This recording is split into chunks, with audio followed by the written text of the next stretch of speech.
പ്രയാഗ്രാജിലെ മഹാകുംഭമേള നടക്കുന്ന വേളയിൽ വാർത്തകളിൽ നിറഞ്ഞു നിന്ന വൈറൽ പെൺകുട്ടി മൊണാലിസ ഭോസ്ലെ സിനിമയിലേക്ക്. ഹിന്ദി ചിത്രത്തിലൂടെയായിരിക്കും മൊണാലിസ സിനിമാ രംഗത്ത് അരങ്ങേറ്റം കുറിക്കുക. ഇതുമായി ബന്ധപ്പെട്ട പ്രഖ്യാപനം ഇന്നുണ്ടായി. പ്രമുഖ ഹിന്ദി ചലച്ചിത്ര സംവിധായകൻ സനോജ് മിശ്ര ഒരുക്കുന്ന ചിത്രത്തിലൂടെയാകും മൊണാലിസ ബിഗ് സ്ക്രീനിൽ അരങ്ങേറുക. ദേശീയ ടെലിവിഷനിലും സോഷ്യൽ മീഡിയയിലും ഉൾപ്പെടെയുള്ള വാർത്തകളിൽ ഇടം നേടിയ മധ്യപ്രദേശിലെ ഖർഗോൺ ജില്ലയിൽ നിന്നുള്ള 16-കാരിയെ മൊണാലിസ ഭോസ്ലെ വീണ്ടും ശ്രദ്ധ ആകർഷിക്കുകയാണ് ഇതോടെ. യൂട്യൂബിലും ഇൻസ്റ്റഗ്രാമിലും ഉൾപ്പെടെ മൊണാലിസയുടെ വീഡിയോകൾക്ക് ദശലക്ഷക്കണക്കിന് കാഴ്ചക്കാരാണ് വന്നിരുന്നത്. അതിന് പിന്നാലെയാണ് പെൺകുട്ടിയുടെ സിനിമാ പ്രവേശനം ഉണ്ടായിരിക്കുന്നത്. ഏറ്റവും പുതിയ റിപ്പോർട്ട് അനുസരിച്ച് ദ ഡയറി ഓഫ് മണിപ്പൂർ എന്ന ചിത്രത്തിലാണ് മൊണാലിസ കരാർ ഒപ്പിട്ടിരിക്കുന്നത്. The diary of West Bengal പോലുള്ള ചിത്രങ്ങൾ ഒരുക്കിയ സനോജ് മിശ്രയാണ് പുതിയ സിനിമയുടെ എഴുത്തും സംവിധാനവും നിർവഹിക്കുക. ഇതിന്റെ ഭാഗമായി സനോജ് മിശ്ര മൊണാലിസയുടെ വീട്ടിൽ നേരിട്ടെത്തി പെൺകുട്ടിയെയും കുടുംബത്തെയും കണ്ടിരുന്നു.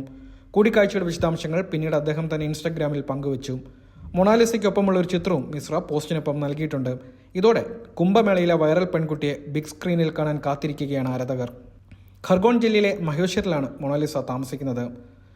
അവളവിടെ കുട്ടിക്കാലം മുതൽ പൂക്കൾ വിൽക്കുകയാണ്. അതിനിടെ മൊണാലിസയുടെ വരാനിരിക്കുന്ന ചിത്രമായ ദ ഡയറി ഓഫ് മണിപ്പൂരിന്റെ ഷൂട്ടിംഗ് ഫെബ്രുവരിയിൽ ആരംഭിക്കുമെന്നാണ് ഇപ്പോൾ ലഭ്യമാവുന്ന റിപ്പോർട്ടുകൾ. ഇതോടെ താരത്തിന്റെ അരങ്ങേറ്റം വൈകില്ലെന്ന് ഏറെക്കുറെ ഉറപ്പായി കഴിഞ്ഞു. കുംഭമേളയിൽ രുദ്രാക്ഷമലകൾ വിൽക്കുന്നത് വ്ളോഗർമാരുടെ ശ്രദ്ധയിൽപ്പെട്ടതോടുകൂടിയാണ് മൊണാലിസ പെട്ടെന്ന് പ്രശസ്തിയിലേക്ക് ഉയർന്നത്. രൂപത്തിലെ പ്രത്യേകത തന്നെയാണ് മൊണാലിസയെ വേറിട്ട് നിർത്തിയ ഘടകം, പ്രത്യേകിച്ച് കണ്ണുകൾ. ഇതോടെയാണ് ഒരു സാധാരണ പെൺകുട്ടി ഇന്റർനെറ്റ് സെൻസേഷനായി മാറുന്ന കാഴ്ച നമ്മൾ കണ്ടത്. മാത്രമല്ല, ജനപ്രീതിയിലുണ്ടായ കുതിച്ചുചാട്ടം അവളുടെ ബിസിനസ്സിനെയും നല്ല രീതിയിൽ ബാധിച്ചു.